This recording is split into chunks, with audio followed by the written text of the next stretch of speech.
मंजू को इतने सालों बाद अपने सामने देखकर मैं हैरान रह गया। उसकी गोद में एक बच्ची भी थी। मैं यादों की दुनिया में खो गया, जहां अपने पराए और पराए अपने हो गए थे। क्या थी इसकी वजह?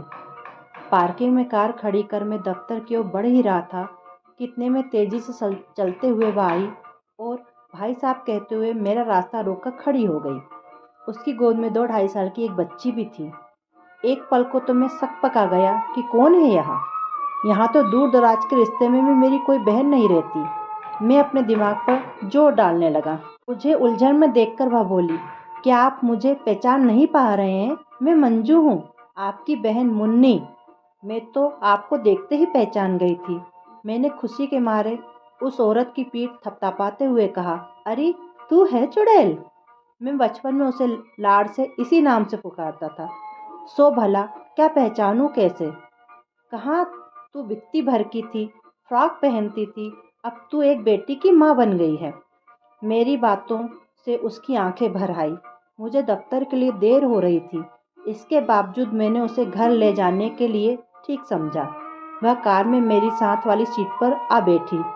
रास्ते में मैंने गौर किया कि वह साधारण सी सूती साड़ी पहने हुए थी। मामूली से गहने भी उसके शरीर पर नहीं थे।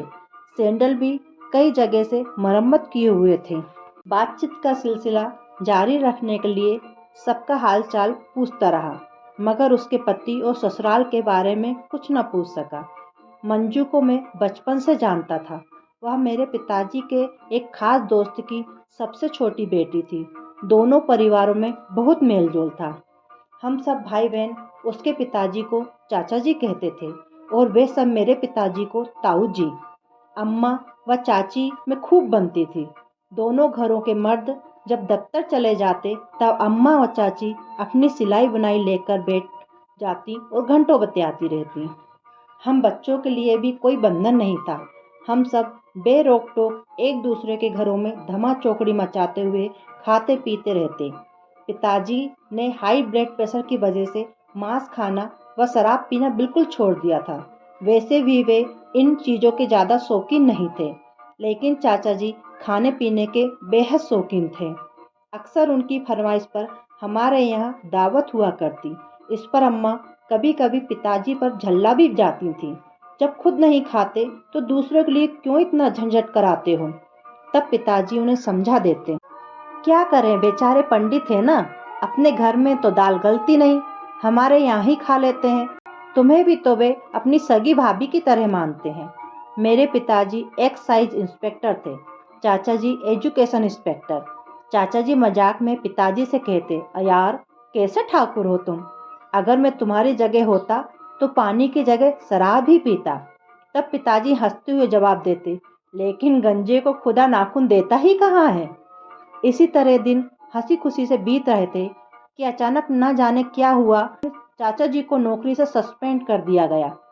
कई महीने तक जांच होती रही। उन पर बेईमानी करने का आरोप लगा था।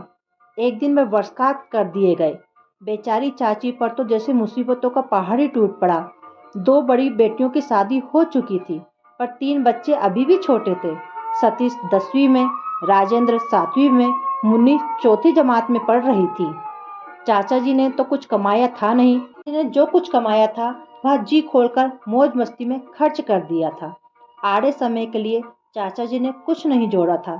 चाचा जी को बहुत मुश्किल से नगर निगम में एक छोटी सी नौकरी मिली।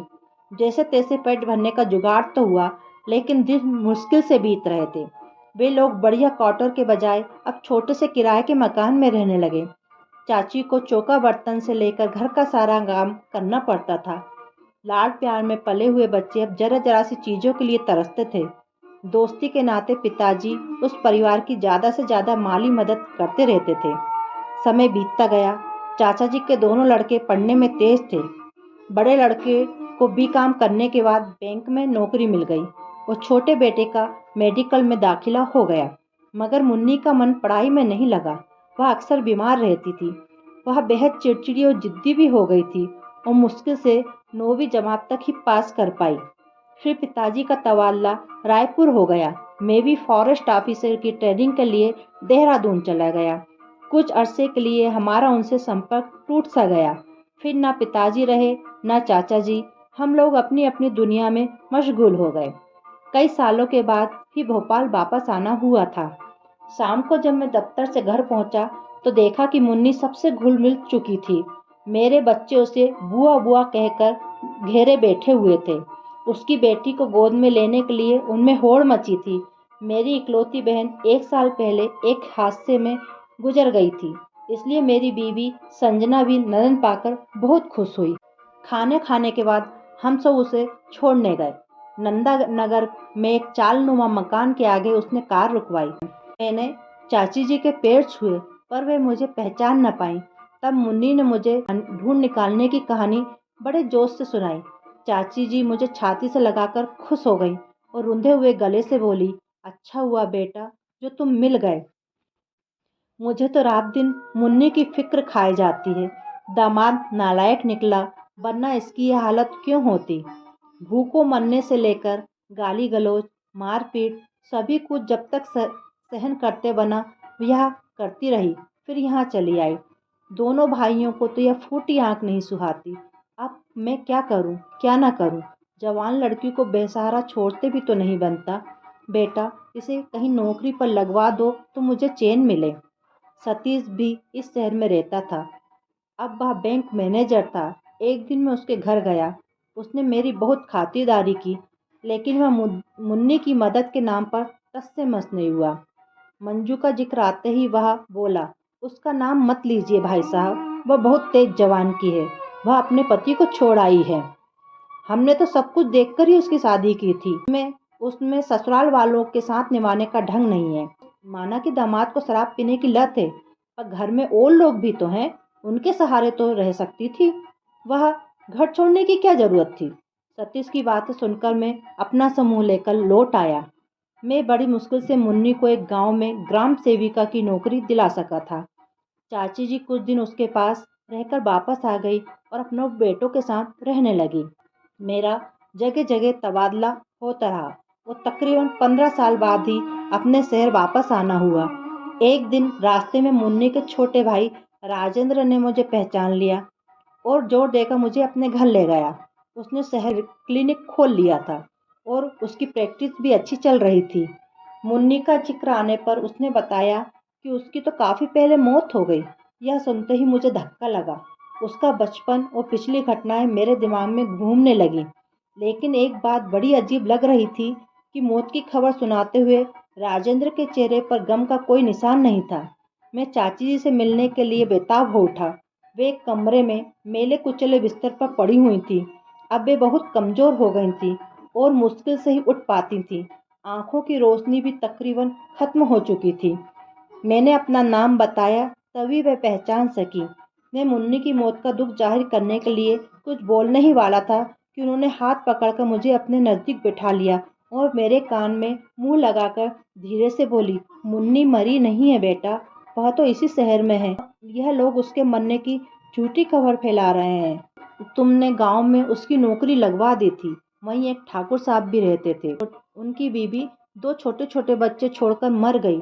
गांव वालों ने मुन्नी की शादी उससे करवा दी। मुन्नी के अब 2 बेटे भी हैं। वैसे अब वह बहुत सुखी है, लेकिन एक बार उसे अपनी आंखों से देख लेती तो चैन से मरती। एक दिन मुन्नी आई थी तो राजेंद्र की बीबी ने उसे घर में घुसने तक नहीं दिया। वह दरवाजे पर खड़ी रोती रही। जाते जाते राजेंद्र से भी बोली कि भैया मुझे अम्मा से तो मिल लेने दो, लेकिन ये लोग बिल्कुल नहीं माने। मुन्नी की यादों में डूबकर चाची जी की आंखों से आंसू बहने लगे थे।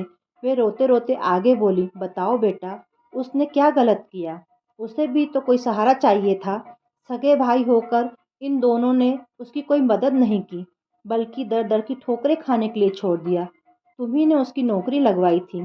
तभी मैंने महसूस किया सभी की नज़रें हम पर लगी हुई हैं। मैं उस जगह से फौरन हट जाना चाहता था जहां अपने भी पराये से बदतर हो गए थे।